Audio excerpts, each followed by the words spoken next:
Faizane Madina online Arabic classes. உலகில் எங்கிருந்தாலும் திருக்குர்ஆனை தஜ்வீத் முறையில் கற்க, அதை மனனம் செய்ய ஒரு அரிய வாய்ப்பு. அத்தோடு அரபி மொழி பேச எழுத விரும்புவோருக்கு தனி வகுப்பு, பெண்களுக்கான ஆலிமா வகுப்பு என இவை அனைத்தும் தமிழ், இங்கிலீஷ், ஹிந்தி, உருது ஆகிய மொழிகளில் வயது வரம்பின்றி வார நாட்கள், வார இறுதி நாட்கள் என நடத்தப்பட்டு சான்றிதழ் வழங்கப்படுகின்றது. மேலும் விவரங்களுக்கு கீழுள்ள எண்ணை தொடர்பு கொள்ளுங்கள். இரவு முழுக்க மாறி மாறி நடந்திருக்கக்கூடிய தாக்குதல்கள், ஈரானுக்கு ஆதரவாக களத்தில் இறங்கக்கூடிய ஹூதி படையினர், இதை பத்தி தான் இன்னைக்கு வீடியோல பார்க்க போறோம். இன்னைக்கு நிகழ்ச்சியில நம்ம கூட இருக்கக்கூடிய சிறப்பு விருந்தினர் சகோதரர் ஆளுந்தர் யூசுப் நம்மளோட இருக்காங்க. அஸ்ஸலாமு அலைக்கும். வலைக்கும் ஸலாம் வரஹ்மத்துல்லாஹி. நல்லா இருக்கீங்களா? அல்ஹம்துலில்லாஹ். ஆனா இந்த போர் இப்போ பெரிய அளவுல வீரியமா போயிட்டு இருக்கக்கூடிய நேரத்துல நேற்று நைட்டு திரும்பவும் ரெண்டு பேருமே மாறி மாறி தாக்குதல் நடத்தக்கூடிய ஒரு செய்திகள் பார்த்தோம். நேற்று நைட்டு என்ன நடந்துச்சுன்னா, இந்த போர்கள் பொதுவாகவே இதை நைட்டில் தான் ஆரம்பித்து கொண்டு போகிறாங்க. இதை வரம்பு மீறி செஞ்சது, உலக அறிஞ்சது எல்லாருமே இஸ்ரேல் தான் இதை செஞ்சான்னு உலகத்துக்கே தெரியும். நேற்று பார்த்தீங்கன்னா 11:30 மணி மேலே ஆரம்பிக்கும் இந்த தாக்குதல். முதல்ல தாக்குனது பார்த்தீங்கன்னு சொன்னால் இஸ்ரேல் தான் இதை முதல்ல செய்கிறான். Pump கிழித்தது Israel. 11 காலையில் 11 நைட்டு 11. இப்போ பெரும்பாலும் நம்ம பார்க்குற எல்லா தாக்குதலுமே இரவு நேரத்தில் நடத்துவாங்க. ராணுவ தாக்குதலும் அப்படி தான் அமைஞ்சிருக்கு. 11:30 மணிக்கு ஆரம்பித்து 2:30 மணி 3 மணி வரைக்கும் மாறி மாறி இந்த தாக்குதல் நடத்தப்பட்டிருக்கு. இந்த தாக்குதலை பார்த்தீங்கன்னா எதை தாக்கக்கூடாதோ எண்ணெய் கிணறுகள் இதெல்லாம் தாக்கியிருக்காங்க. தாக்குன உடனே ஈரான் தரப்புல இருந்து அவங்க பேலஸ்டிக் மிசில்ஸு, ஹைப்பர்சோனிக் இதையெல்லாம் பயன்படுத்தி இருக்கிறாங்க. இந்த பயன்பாட்டில் பார்த்தீங்கன்னா பாட்யாம் அப்படின்னு சொல்கிற ஒரு பகுதி, இது டெல் அவிவ்லேருந்து தெற்கில் இருக்கக்கூடிய ஒரு நகரம். இந்த பகுதியில் ஒரு இருப்பு இடத்துல, அதாவது ஒரு ரெசிடென்சியில் விழுந்துருச்சு. கிட்டத்தட்ட முதல்ல அவங்க தரக்கூடிய தரவுனா 35 பேர் காணா போயிட்டாங்க அப்படிங்கிற ஒரு தரவை தர்றாங்க. இஸ்ரேல் சொல்கிறான். இந்த தகவல் எப்படி இருக்குன்னு பார்த்தா முதல்ல ஐயோ 35 பேரை காணா அப்படின்னு துடிக்கிறாங்க. அப்புறம் இல்லை எல்லாம் கிடைச்சிட்டாங்க, 7 பேர் தான் இருக்கிறாங்க அப்படின்னு சொல்கிற தகவல் வருது. இதில் யார் பாதிப்புள்ளானா நம்மளுக்கு சந்தோஷம் கிடையாது. பொதுமக்கள் இறப்பதோ, சிறுவர்களோ, முதியவர்களோ போர்க்களங்களில் கூட கொல்லக்கூடாதுங்கிறது இஸ்லாம் வழங்கி இருக்கக்கூடிய அழகான ஒரு சட்டம். அதை எல்லாத்தையும் நம்ம அதை எல்லாரும் ஃபாலோ பண்ணுறோம். இப்போ பார்த்து ஏன் இந்த பதறல்? இப்போ இந்த பதறல் வர்றப்ப நம்மளுக்கு ஞாபகம் வருது, கஸ்ஸாவில் 18,000 குழந்தைகள் இறந்து போயிருக்கிறாங்க. 1800 குழந்தைகள் இன்னும் புதகுழியில் இருக்கிறாங்க. தகப்பன் யாருன்னு தெரியாது, தாய் யாருன்னு தெரியாது. இப்போ உலகத்தளவில் இவன் எப்படி காட்டிக்கிறான்னா இந்த பகுதியில் நாங்கள் 35 பேர் காணா அப்படின்னு சொல்லி. இப்போ இந்த தாக்குதல் அங்கே நடந்திருக்கு. இது ஹைபாவிலையும் இதே மாதிரி தாக்குதல் நடந்திருக்கு. இல்லை, இப்போ மக்கள் எல்லாம் பதுங்கு குழியில் போய் பதுங்கக்கூடிய அளவுக்கு ஈரானுடைய தாக்குதல் அந்த அளவுக்கு இருக்கு. ஆமாம், 1 மில்லியன் மக்கள் பதுங்கு குழியில் போய் இருந்துக்கங்க அப்படின்னு சொல்லி ஒரு அறிவிப்பு. எப்படின்னா அங்கே இருக்கக்கூடிய அரசியல் விமர்சகர் என்ன சொல்றாருன்னா, இவர் தீவிர வலதுசாரி, இத்மார் பென் குவியர், ஸ்மார்ட் ரிச் அந்த மாதிரி ஆளுகளோட சேர்ந்தவர். நான் இரவு நேரமெல்லாம் 5 முறை நான் ஓடினேன், எனக்கு நிம்மதியே இல்லை, தூக்கமே வரல அப்படின்னு இன்னைக்கு அவங்க பேசக்கூடிய இந்த நிகழ்வு, இந்த மாதிரி ஆட்கள், இந்த வலதுசாரி சிந்தனைகள் புரிஞ்சுக்கிறதுக்காக, நம்ம மக்கள் புரிஞ்சுக்கிறதுக்காக சொல்றாருந்தா நம்ம அர்ஜுன் சம்பவத்தில் இருக்கார்ல 9, அதாவது 9 மடங்கு எக்ஸ்ட்ரா பேச வருவாருன்னு சொல்றேன். யாரை விடனா நம்ம இவரை விட, ஸ்மார்ட் ரிச்சை விட 9 மடங்கு பெரிய அளவுக்கு இங்கே விருப்ப பிரச்சாரத்தை செய்யக்கூடியவர். அந்த அளவுக்கு உள்ளவர் தான் அரசியல் விமர்சகர். அவர் என்ன பண்ணுறாருன்னா 5 முறை நான் பயந்து நான் போய் ஓடுனேன், பதுங்குழியில் முறிஞ்சுக்கிட்டேன் அப்படின்னு சொல்கிறீங்களே. இப்போ இதைத்தான் அந்த கஸ்ஸாவில் அந்த 40 கிலோமீட்டரில் தான் குடும்பம், தான் பொருட்கள் எல்லாத்தையும் எடுத்துக்கிட்டு 15-20 முறை தான் இருப்பிடத்தை காலி செஞ்சு போன மக்கள் இருக்கிறாங்கல்ல, இதை கவனிக்கணும் இந்த இடத்துல. இப்போ இஸ்ரேல் மீது ஈரான் ஒரு பெரிய தாக்குதல் நடத்திருக்கு. அந்த தாக்குதலுக்கான காரணம் என்னன்னு சொன்னா, இது இஸ்ரேல் தாக்குதனால ஈரான் தாக்கியிருக்கு அப்படிங்கிறத புரிஞ்சுக்கணும். இல்லை, இப்போ ஈரானுடைய மிலிட்டரி சார்பில் இப்போ ஒரு வீடியோ வெளியிட்டு இருக்காங்க. அவங்க நேற்று நைட் இஸ்ரேலுடைய ராணுவ தளங்களை தாக்கியிருக்கோம் அப்படிங்கிறாங்களே, அந்த மாதிரி நடந்திருக்கா? நவாட்டிம்னு சொல்றதா ராணுவ தளம், ஹைபாங்கிற ராணுவ தளத்துக்கு பக்கத்தில் உள்ளது தான். அந்த ராணுவ தளத்தை தான் மெயினாக அவங்க ஃபோக்கஸ் பண்ணுறாங்க.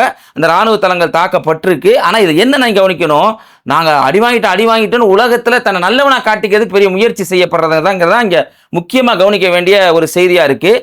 நீ அதுக்கு மேலே அங்கே தாக்கிக்கிட்டு இருக்கிற கஸ்ஸாவில் மக்கள். இன்றைக்கி பார்த்தீங்கன்னா ஜிஹெச்எஃப்னு ஒன்று இருக்கும், ஒரு நம்ம எல்லாரும் தெரியும், நம்மளும் பேசியிருக்கிறோம். கஸ்ஸாவில் இவனும் அமெரிக்காவும் சேர்ந்து மனிதாபிமானமாக ஹெல்ப் பண்ணுறாங்களாம். எங்கேயாவது கேள்விப்பட்டுப்போமா நம்ம? ஹெல்ப் பண்ணுறவன் 267 பேரை கொண்டிருப்பானா?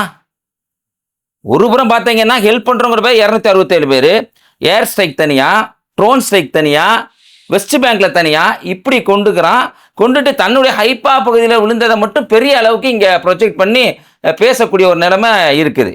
சரிண்ணா, இப்போ நேற்று இரவு முழுக்க இஸ்ரேல்ல பல இடங்களில் ஒரு பெரிய அளவில் பாதிப்பு சந்திச்சிருக்காங்க. பதிலுக்கு ஈரானுடைய தரப்புல பாதிப்பு நடந்திருக்கா? ஆமா, பாதிப்பு அடைஞ்சிருக்கு. நம்ம மக்களுக்கு சொல்ல வேண்டிய செய்தி அதுதான். ஈரான்ல எந்த பாதிப்புமே இல்லை அப்படின்னு சொன்னா அது நகைப்புக்குரியது தான். நீங்கள் அப்படி சொல்லாதீங்க, அப்படி கிடையாது. ஈரானில் பல இடங்கள் அதில் பார்த்தீங்கன்னு சொன்னால் ஃபார்ஸ் அப்படிங்கிறது ஒரு முக்கியமான கச்சா எண்ணெயோட ப்ரொடக்ஷன் சென்டர். இது வந்து வேர்ல்டு 3 இடத்துல இருக்குது. வேர்ல்டில் வந்து 3வது இடத்துல இருக்குது. ஃபர்ஸ்ட் அமெரிக்கா, அப்புறம் ரஷ்யா, இந்த ஃபார்ஸ் இருக்குது. இதுல இருந்து பார்த்தீங்கன்னா 200 ஒரு நாளைக்கு 12 மில்லியன் கனமீட்டர் அளவிற்கு வந்து எடுக்கிறாங்க ஒரு நாளைக்கு. கிட்டத்தட்ட 275 மில்லியன் அளவிற்கு கனமீட்டர் அளவிற்கு ஒரு மாதம் முழுவதும் அவங்க வந்து கச்சா எண்ணெய் எடுக்கிறாங்க. இதை வந்து ஃபர்ஸ்ட் வந்து அது வாயுவா இருக்குது, அப்புறம் லிக்விடா ஃபார்மேட் பண்ணி 77 மில்லியன் அளவிற்கு ஒரு வாய்க்கால் இருக்கு. அதை வந்து என்ன சொல்லுவாங்கன்னா வடக்கு வாய்க்கால் சொல்லுவாங்க. இந்த வடக்கு வாய்க்கால் வழியா வந்து என்ன பண்றாங்கன்னு சொன்னா புஷோருங்கிற பகுதியில இருந்து கத்தாருக்கு அனுப்புறாங்க. ஈரான்ல இருந்து கத்தாருக்கு அது போகப்படுது. 77 மில்லியன் அளவுக்கு திரவ வடிவில் லிக்விட் ஃபார்ம்ல அனுப்புறாங்க. இது எங்கெல்லாம் பயன்படுதுன்னா இதான் கவனிக்க வேண்டிய விஷயம். எங்க பண்ண ஐரோப்பா, பின்லாந்து, போலந்து, நார்வே, ஹங்கேரி இங்கெல்லாம் போகுது. இந்த தளம் இப்ப தாக்கப்பட்டிருக்கு. அது மட்டும் இல்ல, ஆசியா கண்ட்ரிக்கு வருது. ஆப்கானிஸ்தான், பாகிஸ்தான், இந்தியா, கஜகஸ்தான், துர்மெனிஸ்தான் இப்படி இருக்கக்கூடிய இந்தியாவுக்கும் வருது. இந்த பகுதி இன்னைக்கு தாக்கப்பட்டிருக்கு. தாக்கக்கூடாது. சர்வதேச அளவில் தப்பு மட்டும் இல்லைங்க, நீங்கள் நானும் சேர்ந்து பாதிக்கப்படுவோம். எப்படி ஒண்ணும் இல்லை, உங்களுக்கு தெரிஞ்சுக்க சொல்றேன். நான் பார்க்கக்கூடிய நபர்கள் யாரும் ட்ரை ஃபுட்ஸ் வியாபாரம் பண்றவங்க தான் தெரியும். நேற்று ஒரே நாள்ல ஆப்கானிஸ்தான்ல வரக்கூடிய பிளாக் ட்ரை கிரேப்ஸ் 30% ஹைக். 30% ஒரே நாள்ல. ஆப்கானிஸ்தானுக்கும் இதுக்கு ஏதாவது சம்பந்தம் இருக்குதா? இது செயின் எந்த அளவுக்கு பாதிக்குதுன்னு பாருங்க. இப்ப என்னைக்கு ஆரம்பிச்சிச்சு இந்த சம்பவம்? வெள்ளிக்கிழமைக்கு ஆரம்பிச்சு. இன்னைக்கு நம்ம ஞாயிற்றுக்கிழமை உட்காந்து பேசிக்கிட்டு இருக்கோம். அது முன்னாடி எவ்வளவு பெரிய பாதிப்பு அடைஞ்சிருக்குன்னு பாருங்க. இந்த வேலை யார் செஞ்சிருக்கிறா? இன்னைக்கு இஸ்ரேல் செஞ்சிருக்கிறான். அங்க இருக்கக்கூடிய 5 சஜரான்னு ஒரு இது இருக்குது. அதே மாதிரி பெட்ரோல் கெமிக்கல் எடுக்கிற ப்ரொடக்ஷன் பண்ற இடம். அந்த இடத்த போய் அடிச்சிருக்கிறாங்க. ஈரான் அதை உடனே சரி செஞ்சிட்டோம் அப்படிங்கிற தகவலை சொல்லியிருக்கிறாங்க. ஈரான்ல அடி உளுந்திருக்கு. அடி உழுகல் அப்படிலாம் சொல்ல முடியாது. பொதுமக்கள் தரப்புல பாதிப்பு இருக்கா? பொதுமக்கள் ஃபர்ஸ்ட் டேல வந்து பார்த்தீங்கன்னா இறந்து போனவங்க 78 பேர். எல்லாரும் மிலிட்டரி ஃபோர்ஸ், IRGC தலைவர்கள், குழந்தைகள் உட்பட 78 பேர். காயம் ஏற்பட்டவர்கள் 300 பேர். செகண்ட் டே சாட்டர்டே வந்து இறந்து போனது ஒரு 14 மாடி ஃபிளாட்டு. அதுல போய் குண்டை போடுறாங்க. 60 பேர் இறந்து போறாங்க. அதுல 29 பேர் குழந்தைகள். இந்த சமயத்தை இன்னும் நம்ம சொல்லிக்கணும், 10 வயது சிறுவன் இஸ்ரேல்ல இறந்திருக்கான். நம்ம அதை ஏத்துக்க மாட்டோம்ல. கண்டிப்பா. எவ்வளவு பெரிய அநியாயம் செஞ்சாலும் எங்களுக்கு இஸ்லாம் என்ன வரம்பு சொல்லுதோ அதுல இருந்து பேசுவோம். ஏன்னா இஸ்லாம் சொல்ற வரம்பு மனிதநேயமிக்க வரம்பு. அதை கூட நம்ம ஏத்துக்கல. ஆனா இதுக்கான காரணம் யாரு? அமெரிக்கா தானே. America, Israel. நீங்க தானடா ஒவ்வொரு இடத்துலையும் ராஜ்யம் பண்ணிக்கிட்டு இவ்வளவு அக்கிரமம் செய்றீங்க. இதே ஈரான் 1950ல ஈரான் அமெரிக்காவுக்கு ரொம்ப ஃப்ரெண்டு. ஷா ஆட்சி செஞ்சாரு. எப்படியா ரஷ்யா காலி பண்ணும். அப்ப என்ன பண்ணாங்க? ஈராக்கு அப்ப ஃப்ரெண்டு. கொஞ்ச நாள் கழிச்சு 1980ல வாக்குல ஈராக் ஃப்ரெண்டு. இதுக்கு முன்னாடி நம்மளுக்கு தெரியும் ஆப்கானிஸ்தானை வந்து பார்த்தீங்கன்னா அமெரிக்காவுக்கு ஒரு காலத்தில் ஃப்ரெண்டு. தான் ஆட்சியை பிடிக்கணும், எண்ணெய் வளங்களை கொள்ளையடிக்கணும், நான் நல்லா இருக்கணுங்கிறதுக்காக மக்களுடைய உயிரை இன்னைக்கு எடுத்துக்கிட்டு இருக்கிறாங்க. விலைவாசி ஏற்றங்களும் அதிகமாகுது. மக்கள் இதனால் பாதிக்கப்பட்டு இருக்காங்கிறது தான் முக்கியமான தகவல். அது நம்ம இந்தியாவில் இருக்கும். இந்தியாவில் சுருக்கமான ஒரு தகவல் மட்டும் சொல்றேன்.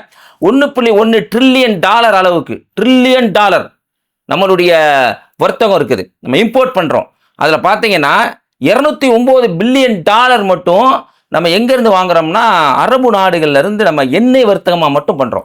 1980ல இருந்து எண்ணெய் வர்த்தகம் வந்து நம்ம அங்கதான் சார்ந்து இருக்கிறோம். இது யார் பாதிக்கப்படுவா? பொதுமக்கள் தானே பாதிக்கப்படுறோம். நம்ம தானே பாதிக்கப்படுறோம். ஆட்சித்தலைவருக்கு என்னங்க பிரச்சனை? நம்ம ஐயாக்கு ஏதாவது பிரச்சனை, ஜிக்கு ஏதாவது பிரச்சனை இருக்குதா? அவர் பாரு 56, நான் ஏழை தாயின் மகன் அப்படின்ட்டு போயிட்டே இருப்பார். அவர் பாட்டில் பாதிக்கப்படுறது நம்ம தானே. இங்க இருக்க சங்கிகளுக்கு அது புரியாம அடிச்சுட்டாயே முஸ்லீம் இறந்து போயிட்டான் அப்படிங்கிறத கொண்டாடிக்கிட்டு இருக்கிறாங்க. கூமுட்டை உனக்கும் சேர்ந்த நீ தான் பாதிக்கப்படுவ, உன்னுடைய பொருளாதாரம் சேர்ந்து பாதிக்கப்படும் அப்படிங்கிறது புரியாம இருக்காங்க. இதுவும் கூடுதல் நம்ம தெரிஞ்சுக்க வேண்டிய தகவல். சரிண்ணா, இப்போ இந்த நேரத்துல ஹூதிகள் தரப்புல இருந்து ஒரு அறிவிப்பு ஒன்று கொடுத்துருக்காங்க ஈரானுக்கு ஆதரவா. அது என்ன விபரம்னா? அங்க பாத்தீங்கன்னா எகியா சாரி அவருடைய ஸ்போக் பர்சன் அவர் என்ன சொல்றாருன்னா, இதான் ஃபர்ஸ்ட் டைம் அஃபீஷியலா அவங்க அலௌன்ஸ்மெண்ட் பண்றது. நாங்கள் டெஹரானோட சேர்ந்தோம். டெஹரான்ங்கிறது ஈரானுடைய தலைநகரம். நாங்கள் டெஹரானோட சேர்ந்துட்டோம் இந்த அறிவிப்புன்னு சொல்லிட்டு சொல்றதுக்கு முன்னாடியே 2 பேலஸ்டிக் மிசில்ஸ் அனுப்புறாங்க. அனுப்பிட்டு சொல்றாங்க என்னன்னா, நாங்கள் ஈரானோட ஜாயின் பண்ணிக்கிறோம். இது வந்து எப்போ இருந்து நடக்குன்னா கசாவுடைய மக்களுக்கு ஆதரவாக நடந்துச்சு. அதனால தான் ஈரான் எங்களுக்கு ஆதரவு பண்ணாங்க. ஹைடைட் ஆகல, அதனால தான் எங்கள் துறைமுகத்தை நீங்கள் அடிச்சிங்க, நாங்கள் விட மாட்டோம், இப்போ நாங்கள் டெஹரானோட ஜாயின் பண்ணியிருக்கோம்னு சொல்லி அவங்க சேர்ந்துருக்கிறாங்க. இது மட்டும் இல்லாமல் அங்கே இருக்கக்கூடிய போராளி குழுக்கள், கசாவில் இருக்கக்கூடிய போராளி குழுக்கள் சவுத்து காசால வந்து பார்த்தீங்கன்னா அவங்க அங்கே இருக்கக்கூடிய சோல்ஜரை அவங்கள கொல்றதுனால அவங்கள எதிர்த்து இவங்க போராடி இருக்காங்க. அவங்களும் ஒரு நேற்றைய தினம் 2 மிசில்ஸை ஈரானை நோக்கி இஸ்ரேலை நோக்கி அனுப்பிச்சிருக்கிறாங்க. சரிண்ணா, இப்ப ஹூதி மாதிரியான பல பேர் ஈரானுக்கு ஆதரவு தெரிவிக்கக்கூடிய நேரத்துல இப்போ அமெரிக்கா ஒரு பகிரங்க எச்சரிக்கை கொடுத்திருக்காங்க, ஈரானுக்கு ஒரு எச்சரிக்கை கொடுத்திருக்காங்க. அதோட விவரம் என்ன? அமெரிக்கா வந்து தொடர்ந்து ஒரு அச்சுறுத்தலை கொடுத்துக்கிட்டே வர்றாங்க. அந்த அச்சுறுத்தல் வந்து ட்ரம்ப் வரம்பு மீறியான ஒரு எச்சரிக்கை. எப்படின்னா உன்னை அடிச்சு காலி பண்ணிடுவோம், டெஹரானை ஒட்டி எதுவுமே இருக்காது அப்படின்னே சொல்லிக்கிட்டு உடனே என்ன பண்றாரு, ரஷ்யாவுக்கு ஃபோன் பண்றாரு. ரஷ்யா ஃபோன் பண்ணி புத்தின் இதில் சேர்ந்து கொண்டார் அப்படின்னு சொல்றாரு. இதுக்கு பின்னாடி ஒரு காரணம் இருக்கு. புஷாருங்கிற ஒரு பகுதியில் தாக்கி இருக்கிறாங்க. அது நியூக்ளியர் ஃபெசிலிட்டிஸ் உள்ளது ஈரான்ல உள்ளது. புஷார் அது நியூக்ளியர் ஃபெசிலிட்டிஸ் இருக்கு. அதை வந்து ரன் பண்றது ஃபுல்லா ஈரான் தான். ஃபியூல் கொடுக்கறது ஃபுல்லா ரஷ்யா. எங்க கையை வச்சு மாட்டிக்க கூடாது. நம்ம ஏற்கனவே பேசியிருக்கோம், அணு ஆயுதம் 6375 வச்சிருக்க நாடுகளில் ரஷ்யா ஒன்று இருக்குது அப்படின்னு புட்டினை கூட சேர்த்துக்கிறான். ஆனால் புட்டின் வரமாட்டார். ஏற்கனவே உக்ரைனுடைய விஷயத்திலையும் ஆரம்பத்திலேருந்தே நீ எப்படிப்பட்ட மேப்படியாங்கிறது அவருக்கு தெரியும். ஆனால் புட்டின் வரமாட்டார். கடந்த காலங்கள் அதான் அனுபவமாக இருக்குது. ஆனால் இதில் வந்து பார்த்தீங்கன்னா பல்வேறு விதமான விஷயங்களில் மறைமுக சப்போர்ட்டாக ரஷ்யா இருக்குது அப்படிங்கிறது தான் எக்ஸ்பர்ட்ஸ்லாம் இருப்பாங்கல்ல, அவங்கெல்லாம் அந்த தகவலை தான் சொல்கிறாங்க. சரி, இப்போ அமெரிக்கா ஈரானுக்கு எச்சரிக்கை கொடுத்திருக்காங்க. நேற்று மாலை வந்து ஈரான் வந்து அமெரிக்கா, இங்கிலாந்து இது மாதிரி நாடுகளுக்கு ஒரு எச்சரிக்கை கொடுத்திருக்காங்க. அது எதனால? அது எதனாலன்னு பார்த்தீங்கன்னு சொன்னா, இவங்க பல்வேறு எங்கெங்கெல்லாம் போயிருக்குதோ அங்கெல்லாம் தான் இடத்த பிடிச்சிக்கிட்டு அங்கே பல்வேறு இடங்களை ஆக்கிரமிப்பு செஞ்சு உட்காந்துக்குவாங்க. ஏற்கனவே சொன்ன சிரியாவில் இவங்களுடைய தளம் இருக்குது, அதே மாதிரி ஈராக்கில் எங்களுடைய தளம் இருக்குது, கத்தாரில் கூட அங்கே தளங்கள் இருக்குது. அதெல்லாம் போர் கப்பல்கள்லாம் அனுப்புவாங்க. இப்போ என்ன ஈரான் என்ன சொல்கிறாங்கன்னா, இது வந்து வரம்பு மீறி சர்வதேச சட்டத்தின் அடிப்படையில் மீறி தாக்குதல் நடந்திருக்கான். நட்டான்ஸால நடத்தது வந்து IAEA-ன்படியே தப்பு. ஐநா வச்சிருக்கக்கூடிய அந்த அணு பரவல் தடுப்பு சட்டம் இருக்குதா இல்லையா, அமைப்பு இருக்குதா இல்லையா, அதன்படியே தப்பு. நீ அதை செஞ்சிருக்கிறான். நீ அதை நான் அதுக்காக என்ன அடிச்சனாலும் அடிச்சுக்கிட்டு இருக்கிறேன். இது செல்ஃப் டிஃபென்ஸ், என்ன தற்காத்துக்கு உரிமை இருக்குங்கிறாரு. வெனிசுலாவுடைய அதிபர் ஆமான்னு சொல்றாரு. அப்ப அடிச்சுக்கிட்டு இருக்கிறப்ப பிரான்ஸோ இங்கிலாண்டோ அமெரிக்காவோ நீங்க கை வச்சீங்கன்னா உங்க தளம் இருக்காது அப்படின்னு சொன்ன உடனே ட்ரம்ப் உடனே வந்து எங்க தளங்களை நீ தாக்குனேன்னா நீ எதிர்பார்க்காத விளைவுகளை சந்திப்ப, எங்க தளங்களை தாக்காத அப்படிங்கிறார். மார்க்கோ என்ன சொல்றாருன்னா, இதுக்கு வெளியுறவு செயலாளர் அவர் பேசுறாரு. முதல்ல ஆண்டனி பிளிங்டன் இருந்தாரு, இப்ப மார்க்கோ இருக்கார். அவர் என்ன சொல்றாருன்னா, எங்க தளங்களை தாக்கிறாத அப்படின்னு சொல்லிக்கிறாங்க. ஆனா F-13 போன்ற போர் விமானங்கள்ல இவங்க தான் கொடுக்க செய்யறாங்க. ஈரான் வந்து பதிலுக்கு தாக்குவோம் அப்படிங்கிற ஒரு நிலை எடுத்திருக்கிறாங்க. ஏன்னா இது சாதாரண விஷயம் இல்லை, பெரிய ஒரு இழப்புகளை அவங்க சந்திச்சிருக்கிறாங்க. அதனால தாக்குதல் பயங்கரமா இருக்கும் அப்படிங்கிறத நம்ம எதிர்பார்க்க முடியுது. சரிண்ணா, இப்ப ஈரானை எதிர்க்கக்கூடிய இந்த நேரத்துல இதனால என்ன செய்ய முடியும் நெத்தன்யாஹு நினைக்கிறாரு? பெரிய கேப் இருக்குது.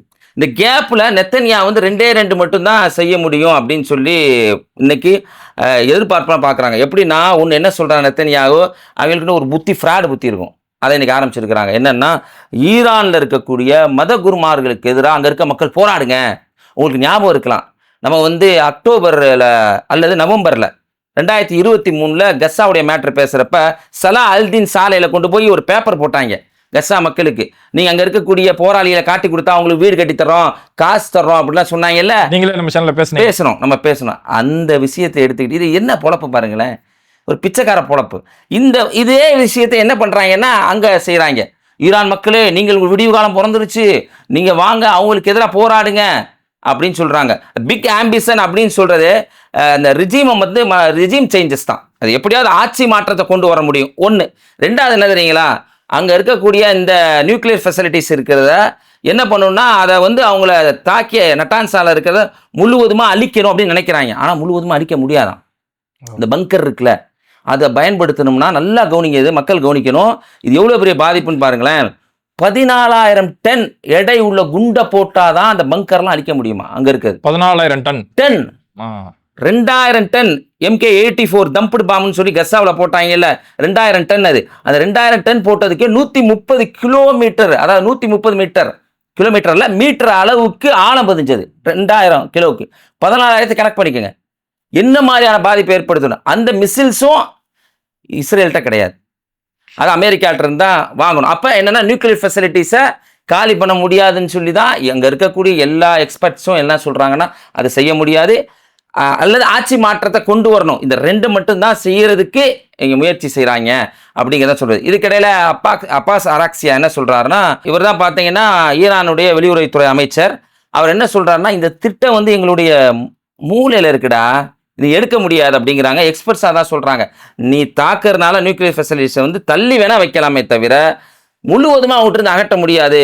முழுவதுமா அகற்றினா மிகப்பெரிய விலை கொடுக்க வேண்டியதும், அப்படி கொடுக்க வந்தால் மிகப்பெரிய பிரச்சனை ஏற்படும். அது உள்நாட்டு பிரச்சனை. அது வந்து ட்ரம்ப்புக்கே சரியாகுது. லாஸ் ஏஞ்சல்ஸ்ல இப்போ வரையும் பிரச்சனை நடந்துகிட்டு இருக்கு, ஐஸ் ப்ராப்ளம் நடந்துகிட்டு இருக்கு. அதனால இதுக்கான வாய்ப்பு இல்லை. இந்த 2 காரணங்களை மையப்படுத்தி தான் நெத்தன்யாஹு செஞ்சுக்கிட்டு இருக்காரு. அதுல பூரணமான ஒரு வெற்றி கிடைக்காது அப்படிங்கிறது தான் நிதர்சனமான உண்மை. சரிண்ணா, இந்த ஒரு குறுகிய நேரத்துல அங்க களத்துல நடக்கக்கூடிய தகவல் மட்டும் இல்லாம பல அரசியல் பின்புலங்களோட இந்த விஷயத்தை தெளிவுபடுத்தினீங்க. நிகழ்ச்சியில கலந்து ரொம்ப நன்றி. கண்டிப்பா அடுத்த நிகழ்ச்சியில சந்திப்போம் இன்ஷா அல்லாஹ். இது மாதிரி வீடியோக்களை தொடர்ந்து பார்க்கறதுக்கு மறக்காம பேட்டை டிவியை சப்ஸ்கிரைப் பண்ணிட்டு இந்த வீடியோக்களை உங்க நண்பர்களுக்கு அதிகமா ஷேர் செய்யுங்க. இணைந்திருப்போம். Mister Perfect Extra Gold. தாம்பத்திய வாழ்வில் தடுமாற்றமா, இல்லற வாழ்க்கை இனிமையாக அமைய வேண்டுமா? இனி கவலை வேண்டாம். பல வருடங்களாக குழந்தை இல்லாதவர்களுக்கும் குழந்தை பாக்கியம் கிடைத்துள்ளது. வயதான பலகினமா, சுகர் பலகினமா, அனைத்திற்கும் ஒரே தீர்வு. எவ்வித கலப்படமும் இன்றி 100% ஹலாலான முறையில் தயாரிக்கப்படுகிறது. இப்போதே ஆர்டர் செய்யுங்கள். மேலும் விவரங்களுக்கு கீழுள்ள எண்ணை அணுகுங்கள்.